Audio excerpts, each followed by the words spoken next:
ভালোবাসার সব থেকে যেটা প্রথম জিনিস সেটা হচ্ছে বিশ্বাস ভালোবাসায়, তাই না অরিন্দমদা?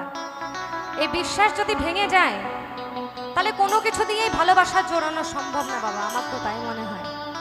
তাই শ্রদ্ধেয় যশোদা সরকার কি বলছে গানের ভাষায়, বিশ্বাস ভেঙে গেলি রে তুই ভাঙলি আমার মন, এত কিছু করার কি তোর ছিল প্রয়োজন, চাইলে তো